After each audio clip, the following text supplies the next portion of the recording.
असुर वन एक ऐसी गणपति मूवी है, बप्पा थ्रिलर सस्पेंस है मंगल कि हर मूर्ति युवा पीढ़ी के लिए अच्छी फैमिली मूवी आप सब जरूर देखिए। हुर्रे 5 दिसंबर आपके सिनेमा घर में।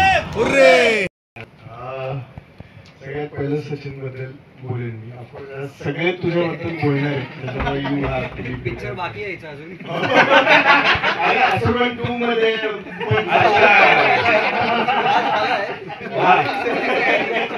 नाही, जोक्स अपार्ट, फ्रँकली स्पीकिंग आम्ही या सिनेमाच्या अगोदरपासून ओळखतो एकमेकांना. आणि ज्या वेळेला माझी MX प्लेअरवर समांतर 2 ही वेब सिरीज रिलीज झाली होती, त्याच्यामध्ये ॲडव्होकेटचं काम केलं होतं, ॲडव्होकेट विपुल देव. आणि ही माझ्या मते त्याच दिवशी रात्री त्यांनी बघून काढली. आणि सचिनचा मला फोन आला, भाई काय करतोय? म्हटलं काय नाही, आता काय वेब सिरीज रिलीज झाली आहे, नवीन कामाची वाट बघतोय, आता काम दिसलं तर अजून. भाई आपण एक फिल्म करतोय एकत्र, मला तुझं वकिलाचं काम प्रचंड आवडलेलं आहे वेब सिरीज मध्ये, आता तू माझ्या फिल्म मध्ये पोलिसाचं काम कर. आणि प्रत्येकाचं एक ड्रीम असतं, म्हणजे प्रत्येक ऍक्टरचं एक ड्रीम असतं की आपण खाकी वर्दी चढवून असं काहीतरी भारी एखादा टफ कॉप प्ले करावा. तर हा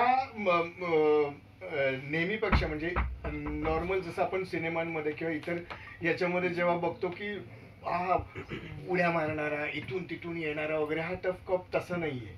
हा एकदम त्या इमोशनला धरून, म्हणजे सचिनने जेव्हा मला त्या पोलिसाचं म्हणजे त्या कॅरेक्टरचं बॅकग्राऊंड जेव्हा सांगितलं, समजावून सांगितलं, आणि तो मूड कॅरी करून तुला अख्ख्या फिल्मभर राहायचे. म्हणजे तो स्वतः आम्ही दोघंही म्हणजे मल्याळम फिल्मचे डायहार्ड फॅन आहोत. आणि ते बघत असताना कुठेतरी त्या फिल्ममध्ये जी पोलिसांची जी ऑथेंटिसिटी, म्हणजे जो एक ऑथेंटिक पोलीस दाखवलेला आहे ना, तर तो मला म्हणाला की मला हेच अपेक्षित आहे की तू आहे ना सेटल राहा. प्रत्येक काम किती लोकांना आवडणार आहे आणि ती लोक किती त्याच्यावर विश्वास ठेवणार आहेत याची जास्त खूप धडधड चालू आहे. तर त्याच्याबद्दल खूप असं छान वाटते. आणि मी सचिन दादाचे जितके आभार मानेन तितके कमी आहेत, कारण हा इतका छोट्या पडद्यावर स्वतःला बघताना इतकं भारी वाटते. तर मला वाटतं की सिनेमागृहात जेव्हा स्वतःला बघेन आणि माझे घरचे असतील, माझी मित्रमंडळी असतील, ते जेव्हा बघतील तर खरंच त्यांना खूप प्राऊड फील होईल. थँक्यू सो मच सचिन दादा, थँक्यू सो मच आपली सगळ्यांची टीम, थँक्यू. छान. आणि जसा तुझा विश्वास ठेवला तसा एक ओरिजिनल विश्वास पण चित्रपटात आहे.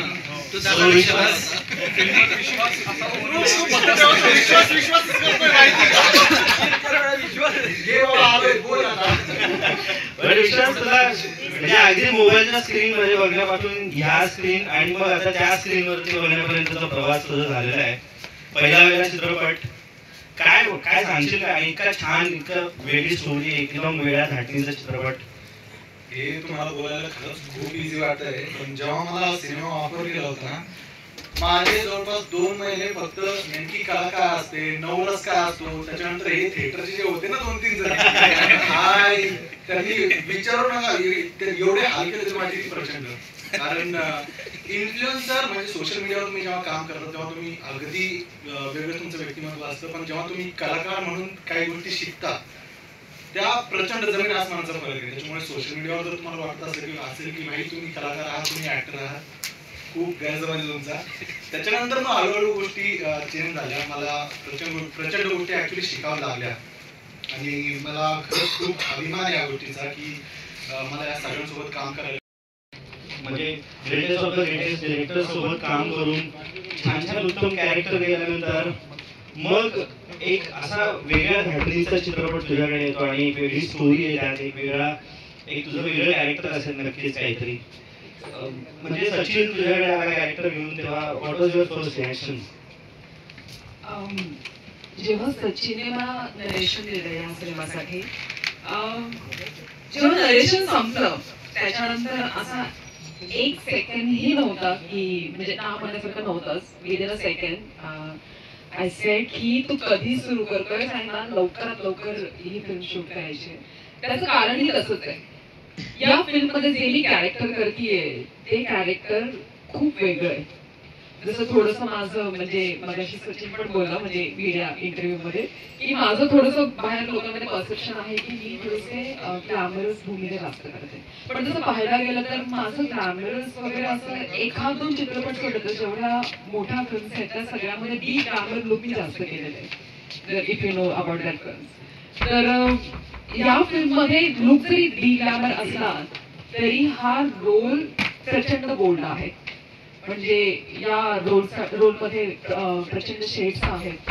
सुरुवात एका गावापासून होते, शहराकडे एक मुलगी येते आणि ती मुलगी जी हरवलेली आपण दाखवतोय तिच्या शोधण्याच्या त्या प्रवासात मी सुद्धा सामील होते आणि कुठेतरी कुठे आहे एक कनेक्शन आहे त्या सगळ्या प्रोसेस सोबत आणि प्रचंड वेगळा शेड आहे. सुरुवात खूप वेगळं होतंय आणि शेवट प्रचंड वेगळा आहे. माझं कॅरेक्टर प्रचंड चेंज होत आहे शेवटी आणि ते तुम्हाला सिनेमातच बघायला मिळेल. So good. आणि म्हणजे आता आपलं जे बोलणं झालं बाहेर मीडियासोबत तेव्हा मला एक गोष्ट लक्षात आली की या सगळ्यांमध्ये सगळ्यात सिनियर कलाकार म्हणून पण तू होतीस. यांच्या सगळ्यात खोडकर कोण होतं? ते सांगायला हवंय का? अनुज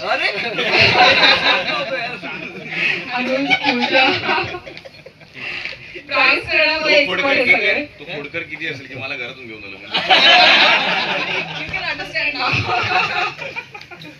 तरी दिसतं त्या चेहऱ्यावरती दिसतं ते म्हणजे तो आहे तसा हसरा आहे आणि खोडकर सगळा तोच